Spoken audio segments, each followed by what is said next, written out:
RSS के इस बदले रुख पर तमाम सियासी दलों की प्रतिक्रियाएं सामने आ रही हैं, जहां केंद्रीय मंत्री और कांग्रेस सांसद कपिल सिब्बल ने इसे लेकर मोदी पर निशाना साधा, तो सीपीआई नेता अतुल अंजान ने चुटकी लेते हुए कहा कि आरएसएस का ये रुख ठीक उस कहावत की तरह है जिसमें कहा जाता है कि 100 चूहे खाकर बिल्ली हज को चली।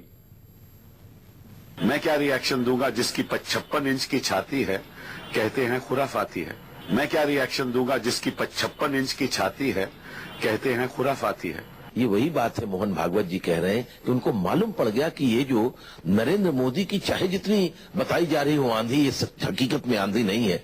और जिस तरह से भारतीय जनता पार्टी के आंतरिक मामले में आरएसएस ने दखलंदाजी करके उसका अपने ऊपर पूरा गिरोहबंदी कर ली है, वो उनके अधीन हो गई है। और अगर कहीं नरेंद्र मोदी नहीं बनते हैं, जिसकी संभावना बिल्कुल नहीं है, इसलिए अब वो अपने को अलग कर रहे हैं और कह रहे हैं कि आरएसएस के कार्यकर्ता और आरएसएस के प्रचारक नमो नमो न करें। भागवत जी, आपकी तो बात वही हुई कि 100 चूहे खा के बिल्ली हज को चली। पार्टी तो कहीं दिखाई ही नहीं दे रही, कहीं से ये नरेंद्र मोदी के अलावे। अब इंतहा तो ये है कि नरेंद्र मोदी अपने लिए वोट मांगते हुए कहते हैं कि vote for India.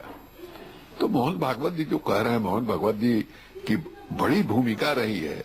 Narendra Modi जो प्रधानमंत्री के उम्मीदवार घोषित किए गए, उसमें उनकी भूमिका रही है।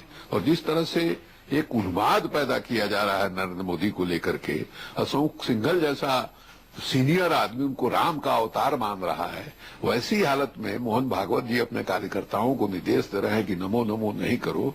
तो भाई राम राम नहीं जपेगा तो क्या जपेगा? तो अभी राम जो है नमो के ही रूप में है। इसलिए अगर नमो नमो रट रहे हैं उनके कार्यकर्ता, तो एक्चुअली राम राम रट रहे